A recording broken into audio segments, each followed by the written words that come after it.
the Bearcat. Held a piston time to climb record. I believe it was 0 to 10,000 feet in 94 seconds.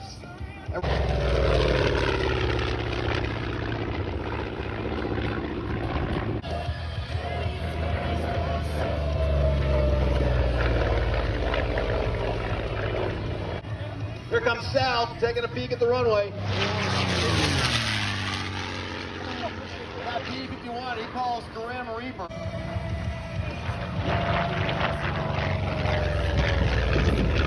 Real quick, while I'm at it, Manfred Radius right here in the front, the glider pilot, you got to...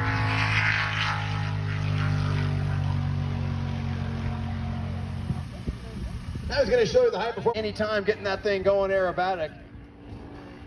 Showing great precision on the takeoff, keeping the propeller tips just about a foot or two above the ground. Ross has been flying air shows for 33 years.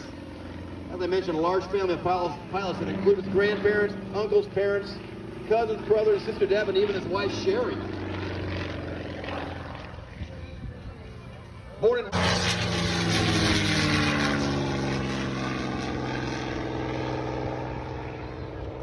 That sounds nice. Yeah. Started in 2016. They're from Prince George, BC. It's from the four-wheeler. They've got a 95 Camaro, the aerobatic pilot for many years. Gord Price, ladies and gentlemen, flying the beautiful Russian Yak 50 single-seat aircraft. Gord's life in the air is as good as it gets. He started flying in the Aranka Champ, a little small propeller aircraft, summer of 1958 in Oshawa, Ontario. After receiving an Air Cadet scholarship, the Royal Canadian Air Force became his home from 1960 to 1966, where he trained on the Chipmunk and the Harvard, like we saw today, and then the T-33 jet. Once he got his wings, he moved on to operational training in the F-86 Sabre, and finally, the Mach 2 CF-104 Starfighter. Yeah. Gord served 2 years as a nuclear strike pilot in 422 Squadron in Germany. But you know what? After being told he was going to fly a desk, he moved on to Air Canada, flying a variety of large aircraft, culminating in 36 years of service on his retirement aircraft, the 747. Look at him hovering that aircraft up there. Again, the aircraft, the Yak. We saw the Yak 18 earlier. We're going to see another one here later. They share similar... Already freaking Captain America. That sucks. Bring it around. Is he going to land over here in the stand with us? There you go. Oh, we got all the superheroes out here today. Superman!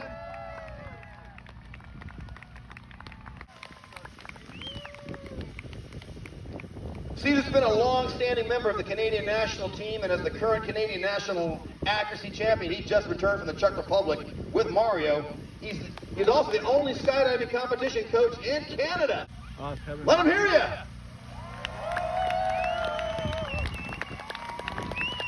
Thing's so cool. Captain America, Captain Canada.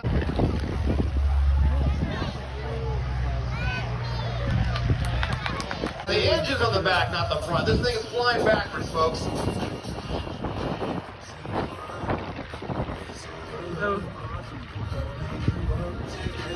Mr. Kyle Fowler from Central Alberta, Canada, got his start in air shows. The 8.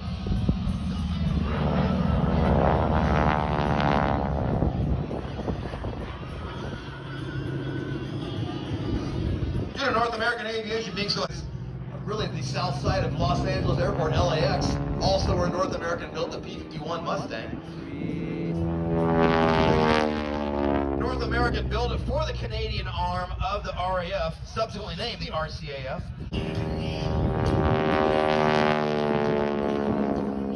Dave and Drew based both their aircraft in Ponoka, Alberta.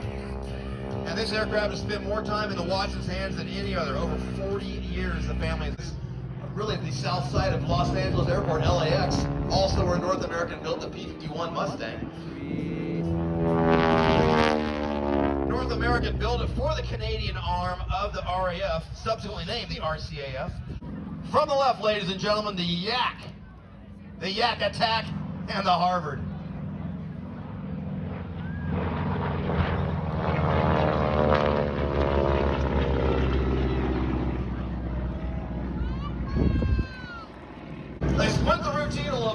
start moving in, doing what we call a little bit of a squirrel cage. This is the Cuban 8 we talked about. On the side, it's going to transcribe a sideways figure 8. It was called that. Pretty docile landing. But this aircraft, the pilot maker.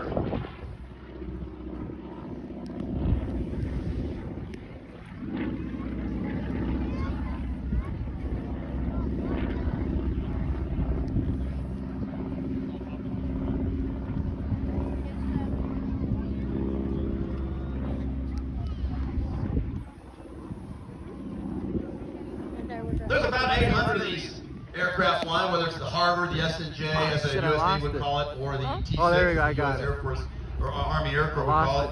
First flight, April Fool's Day, 1935.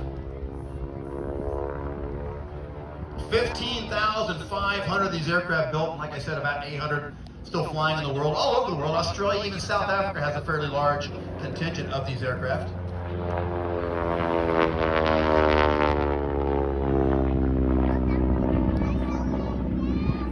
It weighs in at just under 3 tons, putting out about 600 horsepower on that Pratt & Whitney engine. You know? I love that sound of these old round engines. Raise your hand if you like that sound, the sound of the round. Yeah, it's beautiful. It is beautiful. We're gonna hear a lot more. Look, we're taking the hammerhead, so we call that the hammerhead. They bring the aircraft up, slam in full left rudder, brings that wing down like a hammerhead falling on down. It's a real quick way to turn the aircraft around for aerobatics. Now realize if you were flying this aircraft in Canada back in the 1940s and you were going through training, you would never be allowed to do any of these aerobatics below 5,000 feet because of the nature of the aircraft. If the aircraft spins, it's going to collapse, and for your brakes. Richard, showing you the beautiful 4-point roll.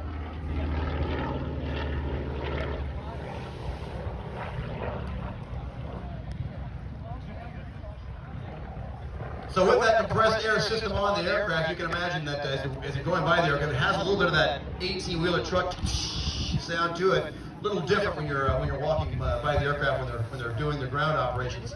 Additionally, speaking of ground operations, the propeller on the Russian aircraft spins backwards compared to aircraft that you'd see built in the U.S. Why? I do not know.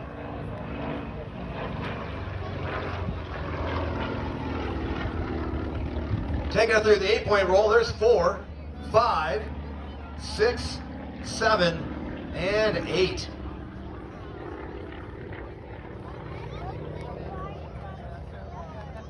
Still in screen. The Yak 18 shares a lot of systems with the Yak.